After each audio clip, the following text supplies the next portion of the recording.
Welcome to my lecture, Perceive Positively. I'm Heather Vargas, and I have always had a positive outlook on things. And I have learned many tips and tricks and trades over the years, over my 7 certifications in life coaching, happiness coaching, health, wellness, personal training. I have learned many tools in psychology and other traits that have helped me change my perspective and help other people change their perspective. And I wanted to make this lecture in that vein. I have a 15-year background in business and marketing with a bachelor's and a master's degree in business. But my most important career is a mom. I'm a mom to a beautifully active, wonderfully happy 5-year-old girl. And she has taught me more than any of the education I have gotten anywhere else before. Living with her and growing her up and raising her up and trying to be the best role model that I can be for her has really been what has shaped and changed my life over the last few years. She's given me a purpose to strive for better. She's given me a reason to find something that makes me happy, to spend my time doing something that is more valuable than spending the time that I have to spend with her. Something that gives me a greater purpose in life and makes me have a reason to stand up and be a good role model. I want to be a good role model to her and all the other beautiful women and men and children in this world that need guidance and support. And I hope that my life experiences and my education and my knowledge and my innate skill set help you change your perspective and change it for the better to a happy, healthy one. Stay tuned. Your perception is your reality. Take a moment, let that sink in. Your perception is your reality. Ever since you've been born, ever since you've been trying to learn the words for things and form the words in your mouth and in your brain, people have been telling you, that's a fork, that's a fork, that's a fork, that's a bottle, that's a blanket. And you have taken those words to mean the items that you see. And ever since then, whatever we were told those words were, or those things were, or those actions were, or those feelings were, that has created our perception, that has created our reality. But it is possible for you to reimagine the words, the things that we have been taught are certain things, and to see them in a different light, to change the way we look at them, to change how we react to the things that we see, the normal things that we see in life.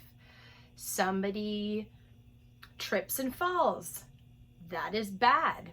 We know that is bad. We say, ow. What if they didn't hurt themselves? Why are we saying ow? It might be embarrassing. It might be uncomfortable, but maybe they didn't hurt themselves. Maybe we don't need to say ow.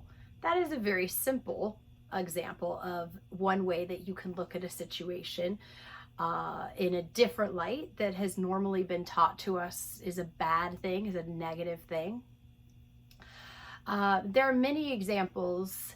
People always say, is the glass full or is the glass half empty? That's the most common used way of looking at two different sides of the same coin, different perception ways of looking at things. But there are many ways in life that we interpret a situation one way because we've been told that that's the way it's interpreted. But that isn't always the case. If it's a negative way of looking at things, there is probably an opposite side of that to look at, and a better way to respond to that, perhaps, if you want to change your outlook to a more positive perspective. The next myth about perception is that you can't just have whatever you want, that you have to work hard and it has to be painful and things don't come easy. But truly, You create your own happiness. You can envision the life that you want to lead. You don't have to do things that you were told you couldn't do, or that you had to pursue a certain career path because it was the only way that you were going to be able to make money in a traditional sense, or in a institutional sense, or a hereditary sense. There is only one person in this life who knows what will make you truly happy and fulfilled, and that is you. And you have the sole right and power to create the life that you want to live by envisioning it, perceiving it as a possibility, and then taking the steps, the actions that it takes to make it happen. And in that process, you need to tune out all the other noise and all the other haters and all the other people telling you that you can't do that it's never been done before. Think of all of the inventors and great minds in this world that have made things that didn't exist before. Think of all of the things that have been proven to be correct or incorrect, alternative to the mainstream thinking. Over and over and over again in history, we see that. And it is the reality of our world. Nobody knows the right way to do anything because the millions and gazillions of possibilities have not been tried. So you take your shot at creating your own happiness and living life the way that you want to live it, because nobody can tell you that it's not the right way, because they're not inside of you, in your head, in your body, and they don't know what you need.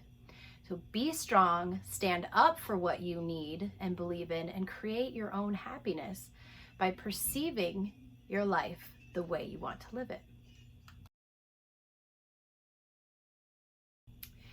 Often the hardest part of changing our perception is finding a plus side to things that seem extremely negative and hurtful and harmful to our character. This is when we are put to the greatest test of changing our perception to one of happiness. And this is when I suggest you try this exercise. And what I suggest you do is, if you're coming up against a problem that is just extremely painful for you, one that you cannot possibly comprehend how there could be any positive benefit to it, I want you to try to think of the most extreme case of somebody who has the roughest life or faced much worse problems, or even think of the worst case scenario of the current situation that you're in. Try to think of the worst possible outcome. Get really, really dark if you have to, depending on how negative the thing that's happening to you is. Say, for example, you broke up with your boyfriend, or you're about to lose your car, or you're defaulting on a loan, or something that's pretty bad, right? Life altering. How could this possibly be good for you? Well, think of somebody who has lost everything, somebody who's homeless, who has no family to turn to, somebody who is basically living out of a shelter and trying to shower at the gym and carrying boxes and carts around, trying to struggle to find a part-time job to keep themselves in some sort of shelter. Think of that before you start looking at your problem as a negative. Think of all the chances you may have to fix it, or think about how maybe the stress and the struggle of maintaining the debt, the loan, the car, are now free from you, and now you are free to build up again. You've reached your lowest point and you can only come up. There are a million ways to turn bad things into positive things. And to do so in the worst scenarios is to just think of something that could have happened that is way, way worse. You could have lost somebody you loved, or something that's not material, something that means something beyond stuff and things. And really try to focus on that, and then bring it back to yourself and realize your problem against the world of problems, against a bigger problem, may actually shed a little bit of light and perspective to where you sit in your current present state.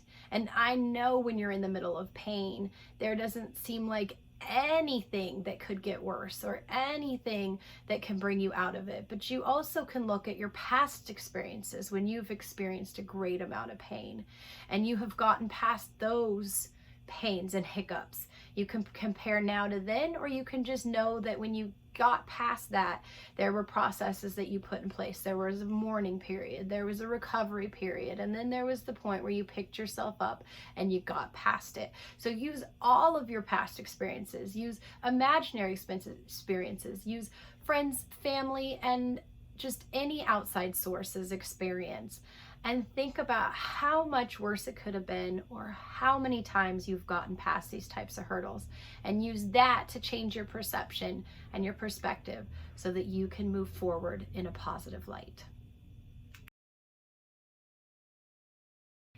Now it's time to stop negative thoughts. Catching yourself starting to speak in a negative way, starting to turn a situation into a judgment, or start going down a dark path or a negative path. If you can start identifying yourself doing that, if you can start catching yourself before you get too far down that road, you can alter your perception and you can change those bad habits. Now, it takes 3,000 to 5,000 cases of catching yourself in a bad habit and correcting it to knock the bad habit out. But to create a new habit, it only takes 300 to 500 repetitions. So if you can catch it and then start a new habit, it'll be a lot quicker than if you just try to stop it. So instead of starting down a negative path, like, oh, it's so gloomy today, I don't want to go outside. When you look outside and see it's cloudy, let that trigger you to be like, well, I won't have to wear my sunglasses today, which means I don't have to take them in and out of my purse 7 times. And I don't have to worry about getting a sunburn or skin cancer or whatever it might be. So try to think of the signs, the normal things that trigger you to get into a bad mood or a negative way, maybe certain people that put you off, and already start thinking about what you can say that's positive instead when you see that person, when that normal trigger occurs. So rather than stopping yourself from saying the negative thoughts, you're preempting yourself by saying positive things with your natural trigger points. So the first step is to be aware of what your triggers are for negativity, and identifying those may be difficult and long and hard, but eventually you'll get the hang of it and it will get easier and easier. And as you identify those, you can create positive experiences and start new positive perception habits. Another step to eliminating negative thoughts and behavior is to eliminate negative vocabulary from your speech. So words like I can't, never, I shouldn't, but, what if, I can't think of anything else, but you get what I'm saying. All of the negative words that come into play that are part of all of our normal vocabulary. It's just the way it is. But if you can stop using those particular words, and if you catch yourself even mid-sentence, oh, well, I can't, I mean, it'll be difficult for me to, but I will try to. If you can catch yourself and stop. Now, some people that are in your inner circle are going to be very turned off by this. They're going to think, why does she keep, stopping herself from saying these words? Like, why can't she do that? That's acceptable behavior. Those are probably the people that are tending to be the more negative people in your life, and ones that you may want to start spending less time with, because they are not going to really appreciate this type of positivity coming from you, because then that will start to trigger things in them that will shine a light on how maybe they're not so happy in their life and how they perceive things. And that could be off-putting if they're not ready to make changes. So anybody that is of any value in your life may think you're being a bit silly, but they should be very, very open and interested to hear about your new perspective, and possibly want to help join in and be on your side and be an accomplice in this whole, trying to catch each other in negative conversations. And we all do it. Like I said, it's something that I grew up around. It's something that is in the culture here in California.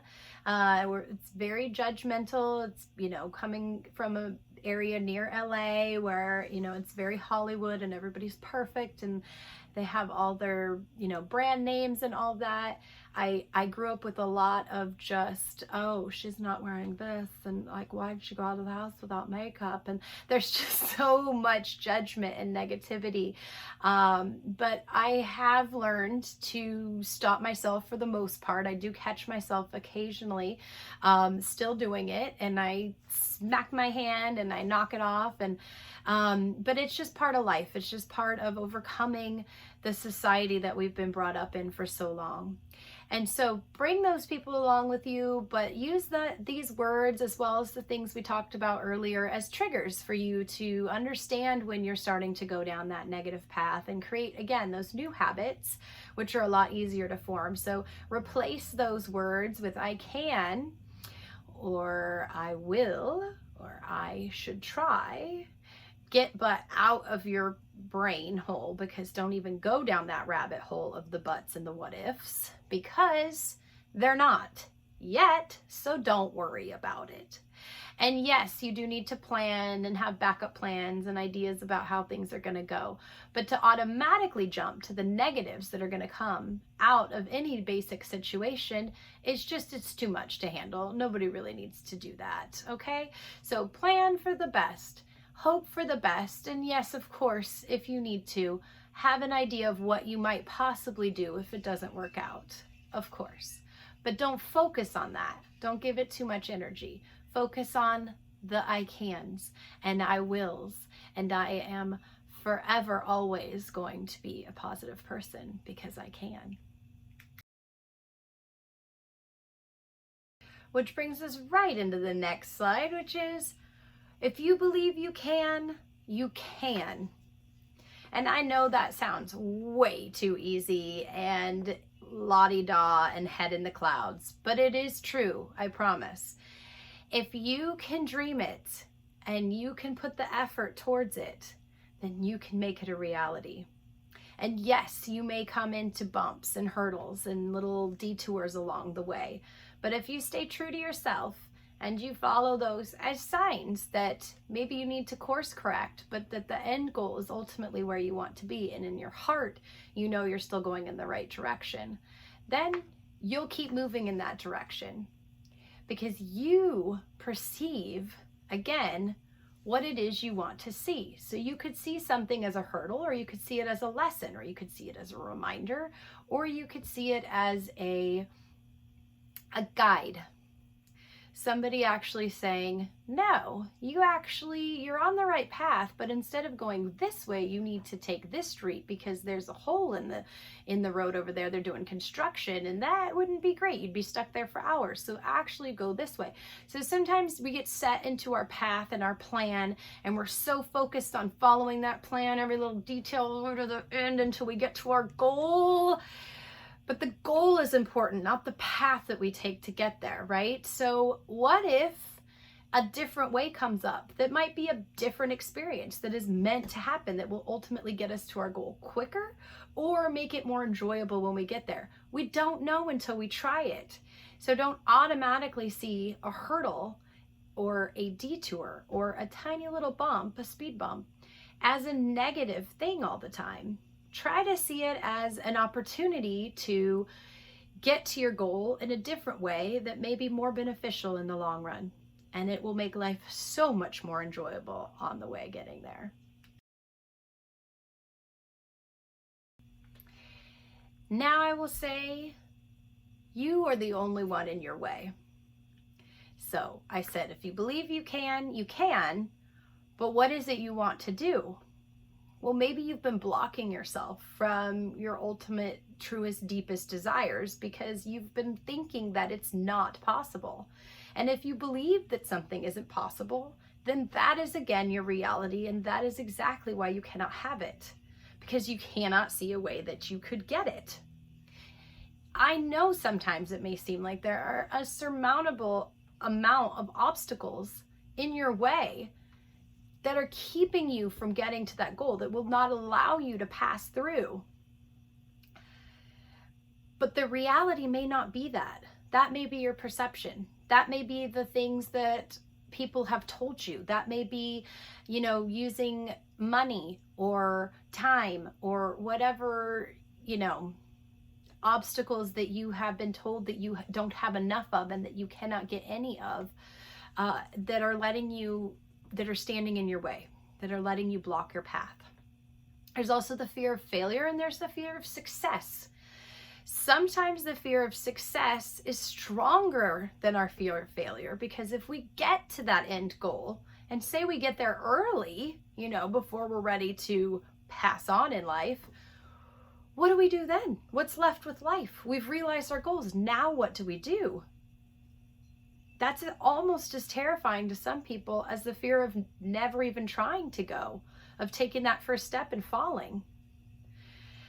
And honestly, there is no perfect. There is no perfect way to get to your goal. There is no perfect goal. There is no perfect you. There is no perfect person. There is no perfect outcome.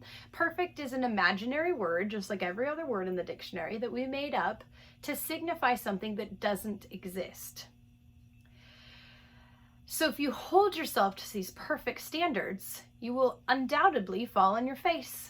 And when you fall on your face trying to achieve perfection, if that is what you are going for, then there is something that you're learning anyway. So if you don't take the steps and you don't fall, then you don't learn anything, you don't achieve anything, and you just stay in your little sad, miserable bubble, living the same life over and over. But if you step out and take a chance and try to move a little bit forward, even if you might stumble, even if you might fall, then is when greatness occurs. That is, if you will, perfection.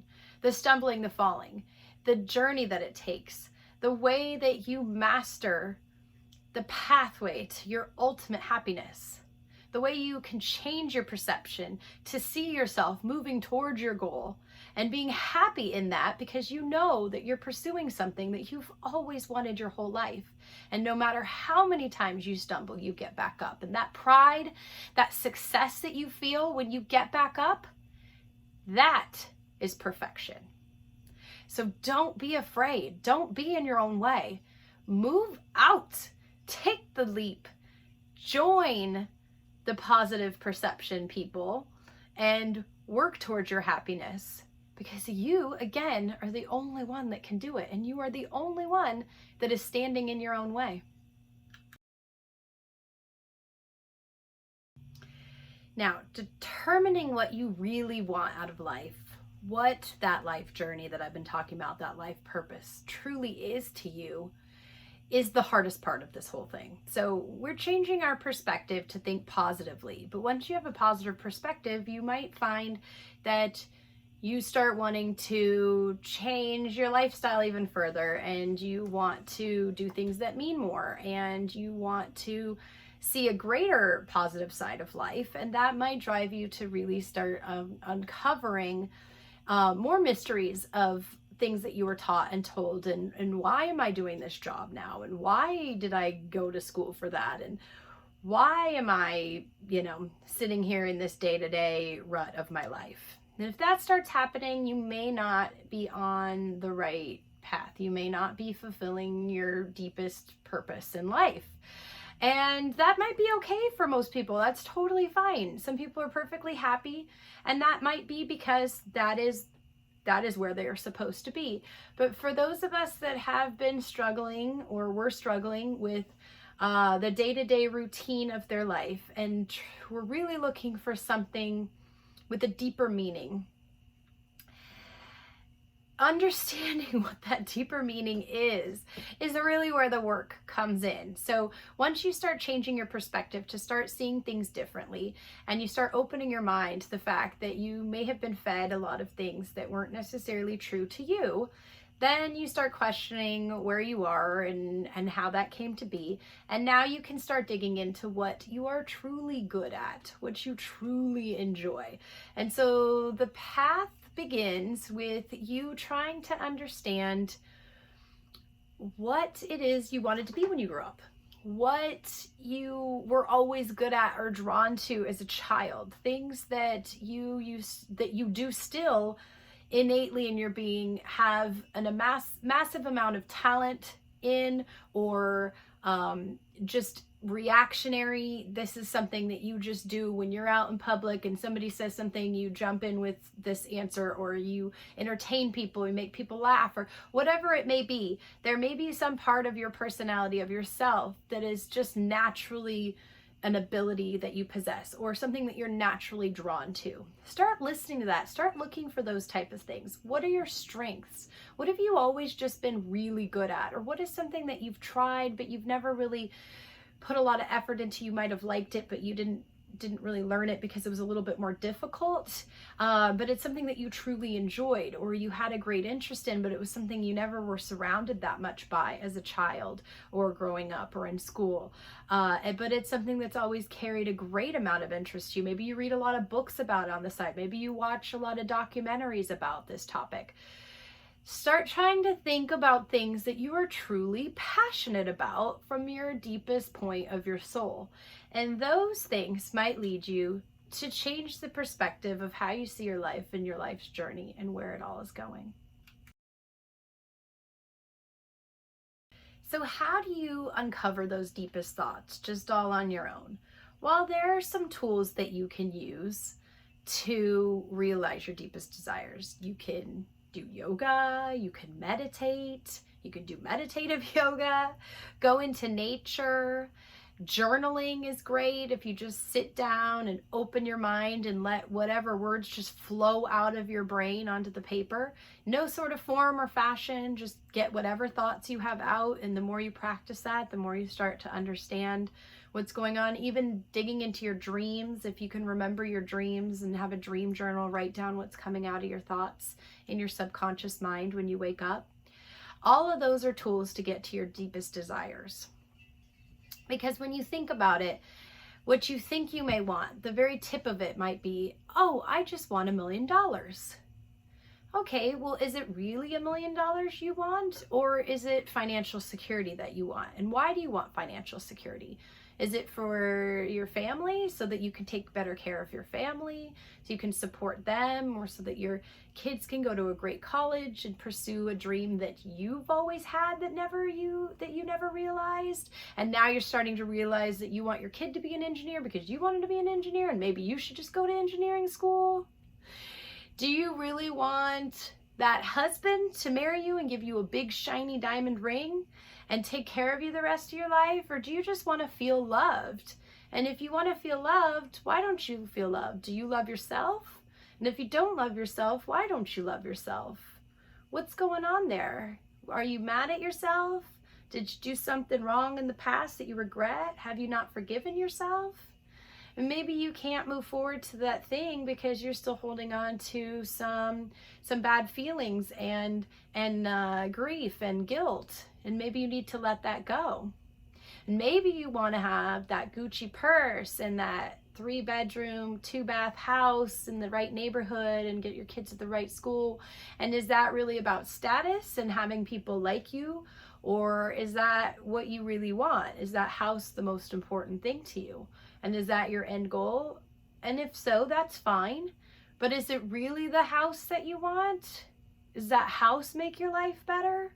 Or again, is it the security that the house provides, or the status that the house provides? Maybe you want status so bad that you just need to go be an influencer or an actress or whatever. Wanting status isn't necessarily bad. Wanting people to recognize you and be famous, it's not necessarily a bad thing if it's coming from a good place. Maybe you have a message you want to share and you want to get that out and you want to be famous so that you can share a positive message with people. There's nothing wrong with that. Find out what you truly desire and sit in your thoughts, whatever it takes: yoga, meditation, journaling, walking in nature, taking a bath, a shower. Make sure you get it all out and get it on a paper and review it and try to figure out what it is that truly makes you happy. Once you determine what it is you really want to do in life, really want to have in your life that fulfills you, you can start creating your path to happiness. And you need to be creative and flexible in this path, because more than likely you've been coloring within the lines for a very long time. And the path is not always as straight. Sometimes your goals are things that, like I said before, you couldn't possibly perceive until you changed your mindset. Now that you can perceive it happening, the way to get there isn't necessarily defined. It's never been done before, or at least by you.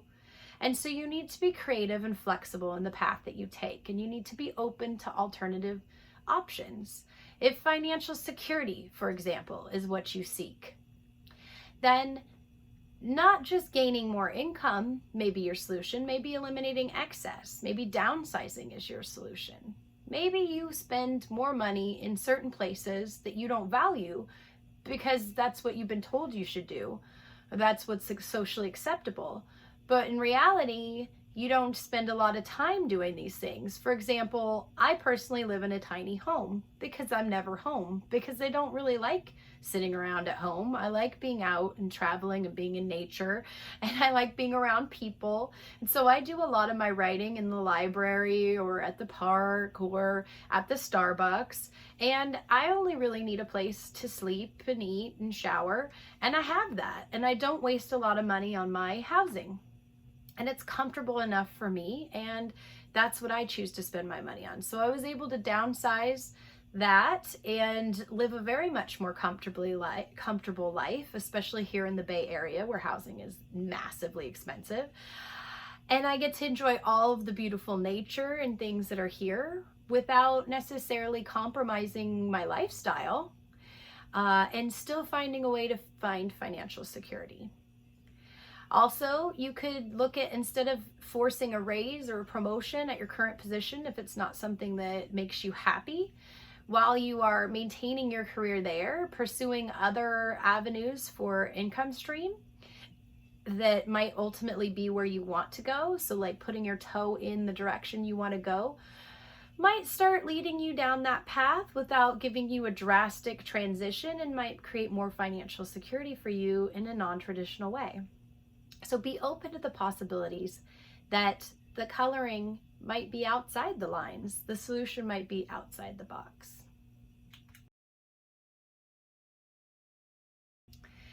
So as I've said before, there is no perfect. You need to throw your idea of perfect out the window. You need to check your ego and your guilt and just make baby steps towards your goals. And as we talked about before, finding your way, finding what it is you want to do, and creating these interesting paths to getting there, unconventional perhaps in some ways, can be a very fearful thing, especially if you're used to following the perfect model. So perfection can just be another obstacle that's in your way, and another perspective, another perception that you have, this achieving perfection, to deter you from your path. So do not let perfection get in your way. Do not strive to do everything right out the gate. Do not be afraid or embarrassed if you make mistakes. Do not feel guilty for making a wrong move and causing yourself a delay, or, potentially bringing somebody else down the path with you and leading them astray. It is not your fault. You didn't know. You were not malicious in any way, so don't feel guilty. And don't worry about looking silly, because you're the only one that knows what you're planning to do. You're the only one that knows what it is your ultimate goal is. And if you make hiccups along the way, along the path that you set, that you determined and that you told yourself about, then it doesn't matter if you fall and stumble, because nobody else is going to judge you. And if they do, they shouldn't be on your side. They shouldn't be on your team. And they don't even know your path, your ultimate goal. You can always find, like I said, the perspective, the perception. You can always change it to a positive. If there are little bumps, not failures, but little bumps, you could call it a failure, but there's no perfect. So you can't fail at something if you don't try. And if you don't try towards the goal, not perfect, then how are you failing? If there's no perfect, there's no failure. But say you do go and you take a step and it doesn't turn out right the first time. Think of what you learned from that.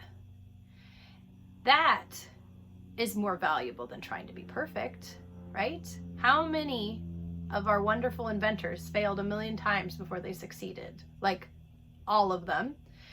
So just think about that, put yourself in that company, and go out and take the steps towards your goal without fear or ego or guilt.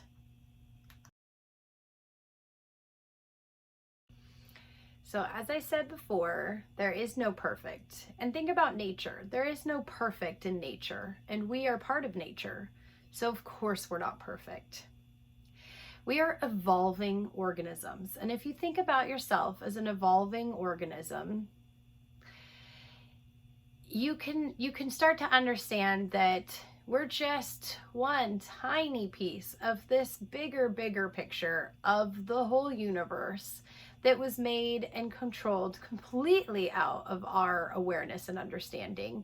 And we are meant to continue to take these crazy steps in all different directions and try and fail and succeed and fail over and over again so that we can learn and develop, and our children can learn and develop, and we're good role models to them and others around us. When we evolve in our way of thinking, when we evolve in the way that we live our lives, when we keep trying to pursue something greater than ourselves, when we try to be part of this bigger world, universe, and we try to figure out how we fit into that, and we try to figure out how we can best serve that. That is when we are truly being successful. So there is no failure if you're evolving, right?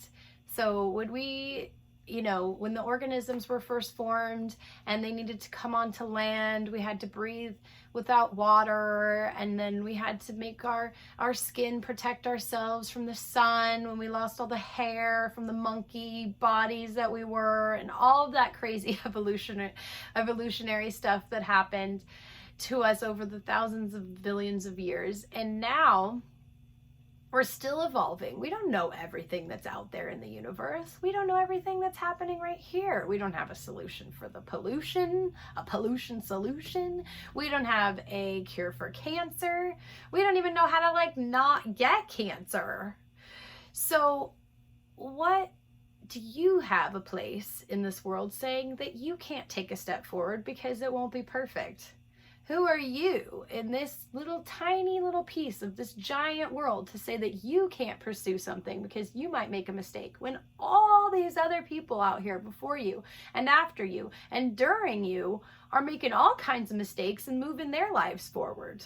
Why can't you do that? What makes you so different and special that you can't possibly fail? Are you supposed to save us all, and everything in this world is riding on you doing everything in your life perfect? Well, I hope not, because we are all humans and we are evolving and we are going to fail. So please don't put the pressure of the entire world, planet, universe on yourself. It's not fair to you, and it's not fair to us, really. And so please just know that you can and will make mistakes, and that is a-okay. So change that perspective and see yourself as an evolving organism that is allowed to make as many mistakes as it takes until you find your place, because that is what helps us, and we are held back when you don't try to pursue your dreams. So don't hold me back. Go see yourself as who you are and go get it.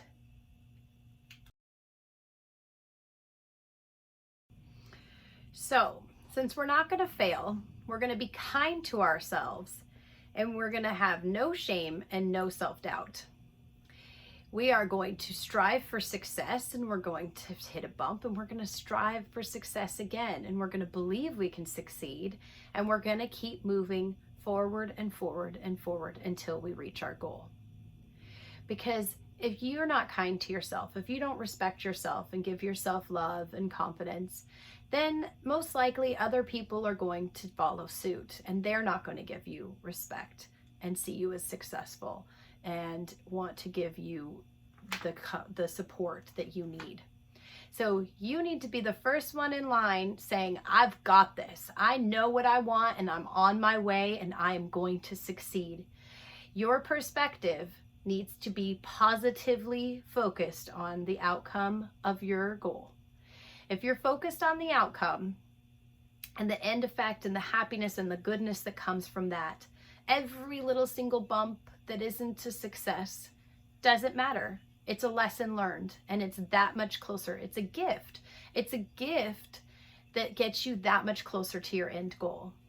And that's the perspective you need to have, that you will be successful. And every time you do anything, you celebrate it.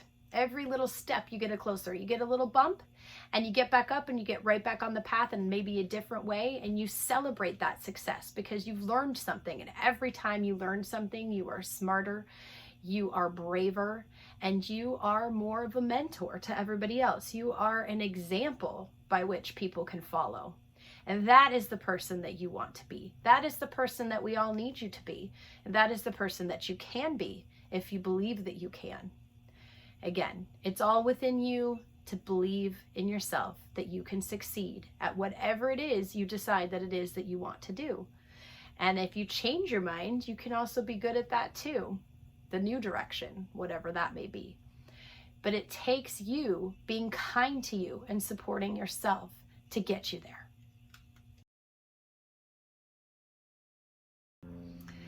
So now it's time to believe in the power of seeking help, of outsourcing help.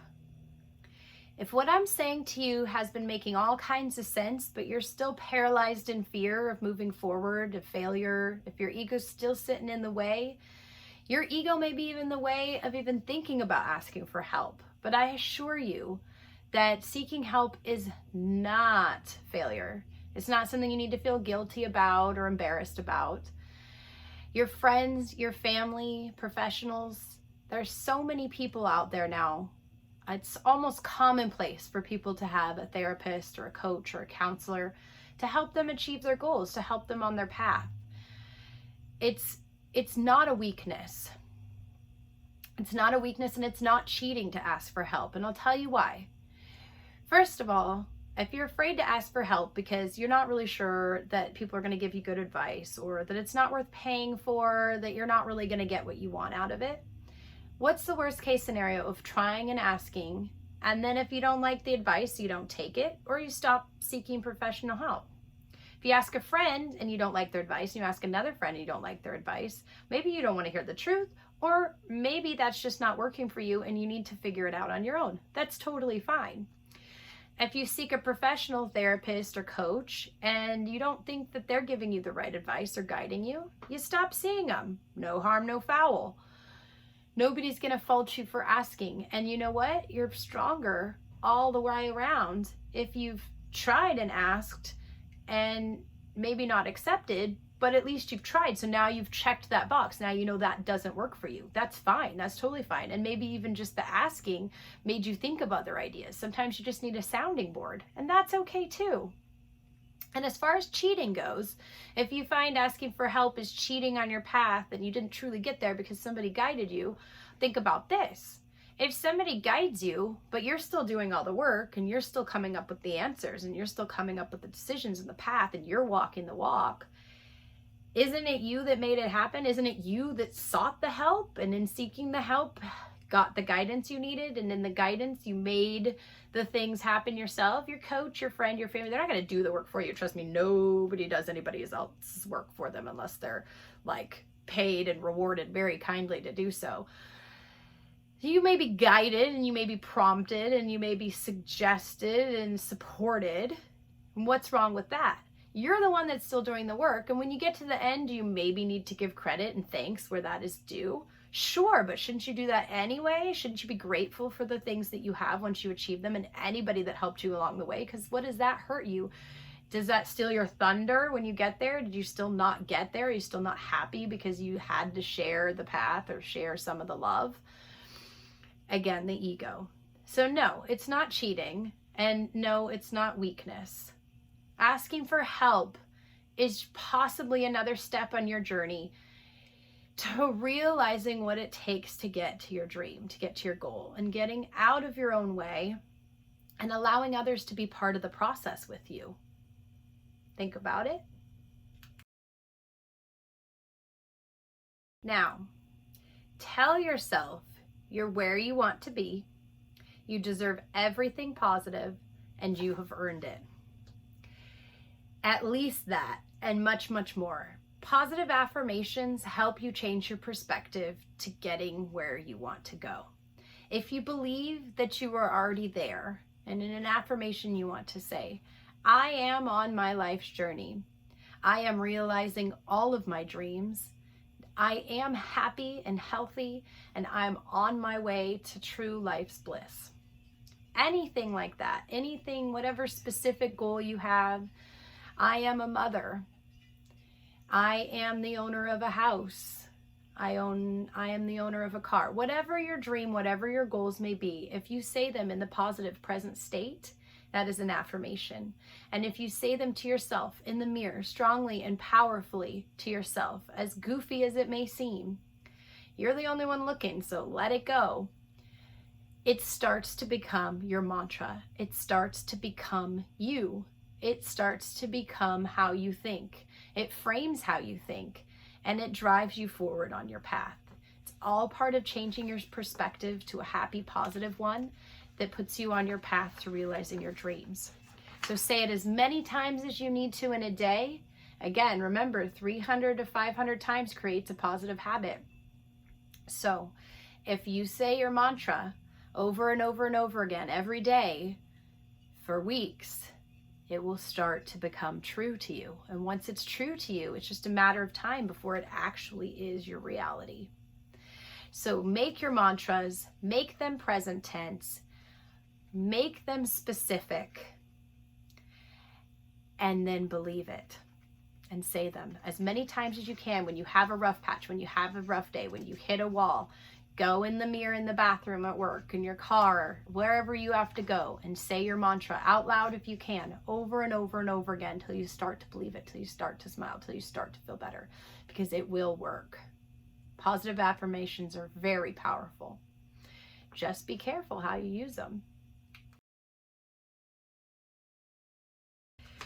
So our very last step to perceiving positively is to recognize, give gratitude and thanks for all the successes and all the wins and all the people that helped you along the way. So stay grateful, stay thankful, and make sure to celebrate. We all need positive motivation to drive us forward. And if the journey is all difficulties and bumps and bruises and detours and all of that, it's not going to be very much fun. So make sure you celebrate as much as possible. Every little step that you take, that you find your right path and you feel like you're on a roll, every little tiny win, celebrate them all. Give thanks over and over and over again, because that is what makes this whole thing much more fun. And recognizing the people and the things that have helped you along the way, just shine that light out, and it helps shine that light out onto other people, which helps them pursue their path, and you're becoming a beautiful mentor and positive light in the world. And I thank you all for listening and participating in this Happiness Club lecture and being part of the Happiness Club with me, because all of your positive support and your interest and your engagement with the club help me shine my light that much brighter. So thank you all for listening. I hope you enjoyed this presentation and that you got something very meaningful out of it. And if not, reach out to me, let me know, get me your feedback on what I could have added or changed, or what you liked or didn't like. And if you need any help with anything along the way, if all of this is just so overwhelming for you, like I said, I'm here to help. I offer a free consultation for any person that's interested in a longer term coaching program. And you can book that right on the website if you're interested. Take care, my lovelies, and have a beautiful rest of your day, week, month, and life.